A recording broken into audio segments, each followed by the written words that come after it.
안녕하세요 여러분, 맥스킴입니다. 오늘 이야기는 고 정재원 정식품 명예회장의 눈물겨운 이야기를 들려드릴까 합니다. 소녀는 황해도에서의 보통학교 졸업 후 서울로 올라와서 호르몬이 밑에서 가난한 환경에서 성장했습니다. 대중목욕탕 심부름꾼으로 모자가게 점원까지 다양한 일을 하면서 살아왔는데 우연한 기회로 의학 강습소의 급사 자리를 얻게 되었습니다. 그리고 그 자리에서 등사기를 밀어서 학생들이 볼 강의 교재를 만들어내는 일을 맡게 되었습니다. 자연스레 교재를 살펴보던 중에 사용된 용어들이 이해하기 어려워 옥편을 뒤적이며 독학을 하게 되었는데요. 그러다 나도 한번 해볼까 하는 생각이 들었습니다. 당시에는 의대에 다니지 않아도 시험만 통과한다면 의사 자격증을 딸 수 있었던 시대였거든요. 이렇게 의사고시에 매달려서 2년 동안 준비를 했습니다. 그리고 20세의 나이에 의사고시에 합격을 했습니다. 주변에서는 그를 국내 최연소 의사로 축하해 주었고 1937년에는 서울 성모병원에서 의사로 일하게 되었습니다.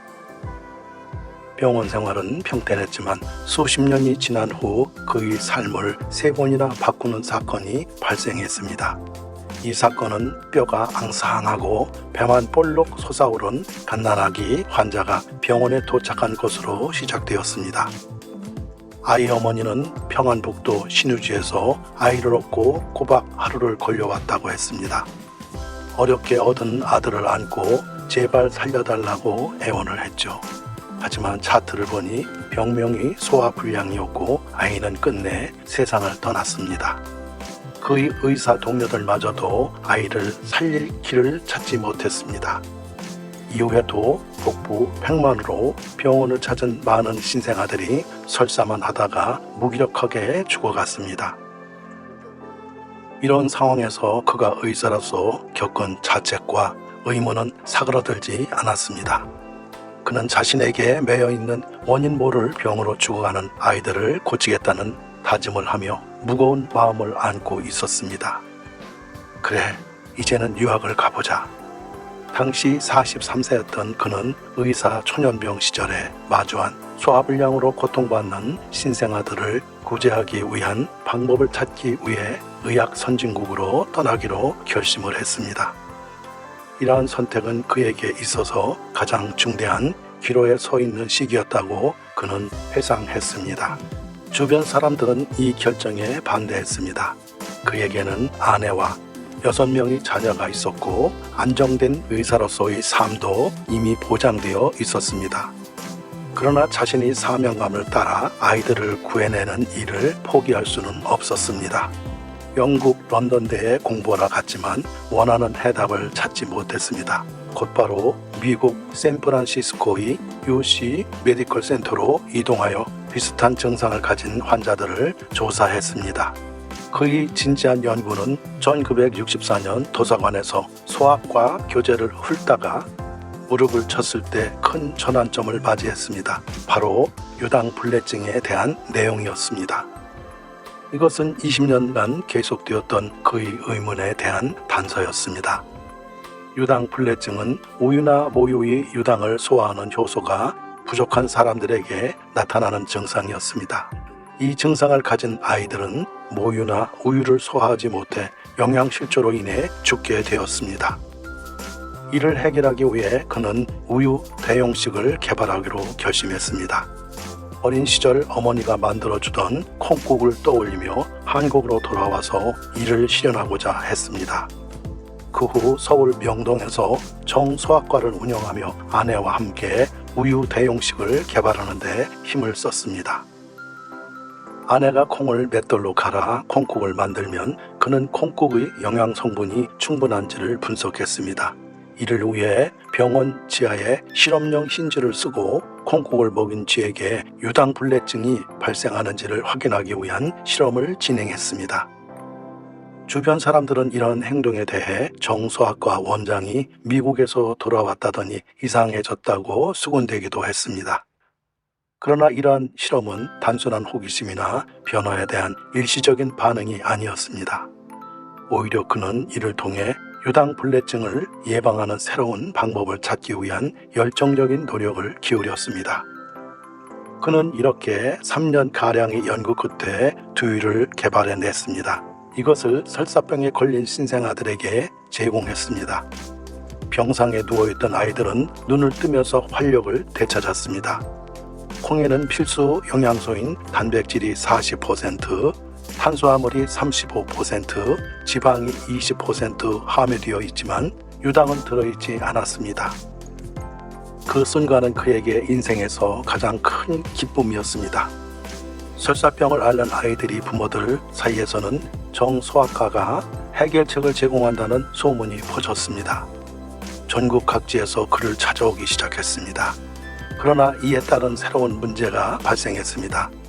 환자들이 몰리자 두유에 대한 수요가 급증했습니다.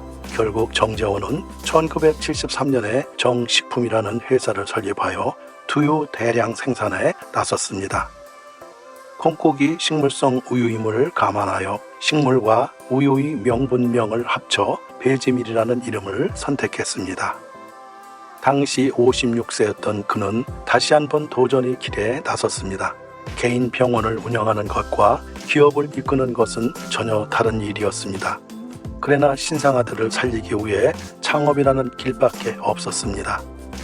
정재원이 사명감을 가지고 만든 배지밀은 오늘날에도 두유 업계에서 불똥의 1위를 달리고 있습니다. 창업 이후부터 올해 5월 말 기준까지 생산된 두유는 총 130억 개입니다. 이를 나란히 세워보면 서울에서 부산까지 1630번을 왕복할 수 있는 거리가 됩니다. 인류 건강을 위해 이 한 몸 바치겠다는 정식품의 창업 이념으로 정한 그는 사회적 역할에 대한 충분한 고민과 성찰이 있어야 기업이 무한 경쟁의 시대에서 진정한 성장을 이룰 수 있다고 강조했습니다. 지금부터는 정식품 명예회장의 이야기입니다. 그는 한국 재계에서 생존하고 계신 창업주 중에서 가장 나이가 많습니다. 99세의 나이에도 지난 1월에는 백수연을 열었습니다. 백수연은 한자로 쓸 때 일백에서 한이를 뺀 흰백자를 사용해 100세보다 한 살이 적은 99세 생일을 기념하는 자리입니다. 정재원 명예회장은 그의 아내인 고 김금혁 여사와의 관계가 특별했습니다. 그는 서울 성모병원에서 의사 생활을 하던 시절에 아내를 만났습니다. 아내는 고아로 자란 후 수녀원에서 성장하였으며 성인이 된 후에는 가톨릭 계열의 성모병원에서 간호사로 일을 했습니다. 그는 내노라 하는 집안에서 여러 중매를 받았지만 모두 거절했습니다. 그의 거절은 아름다운 아내 때문이었습니다. 공부하는 여성이 드물던 시절에도 그는 아내에게 유학을 권유했습니다. 아내가 일본에서 간호학을 공부하고 돌아온 1942년 두 사람은 부부가 되었습니다. 정 명예회장은 선 봐서 결혼했더라면 처갓집 눈치가 보였을 것이라며 40대의 유학을 없었을 것이라고 말했습니다.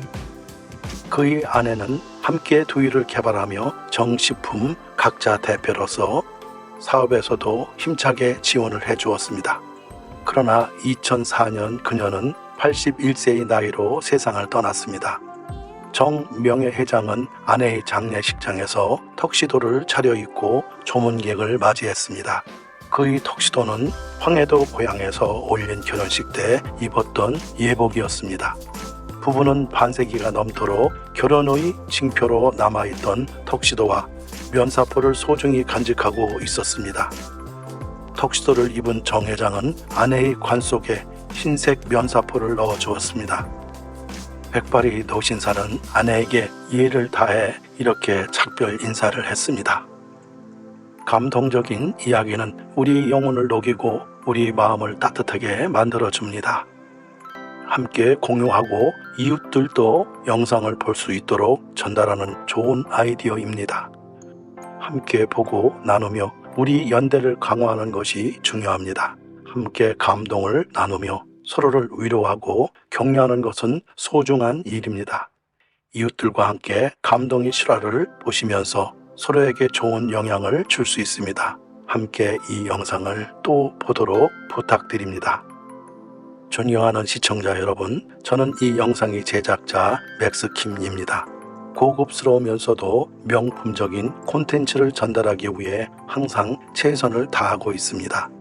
팩트에 기반한 유익한 정보를 선별하여 제공하는 것이 저희 핵심 가치이며 여러분의 지속적인 관심과 사랑은 저에게 큰 동력이 됩니다. 여러분의 구독은 저에게 이어지는 작품들을 더욱 향상시킬 수 있는 소중한 지지입니다. 다음 영상 제작에 더욱 힘을 실어주시고 저희 노력이 여러분께 더욱 가치 있는 콘텐츠를 제공하는 데 도움이 되기를 바랍니다. 아직까지 구독 버튼이 빨간색이라면 이 영상을 아직 구독하지 않으셨을 수도 있습니다. 엄지 모양의 좋아요와 구독 버튼을 눌러주시면 저에게 큰 도움이 될 것입니다.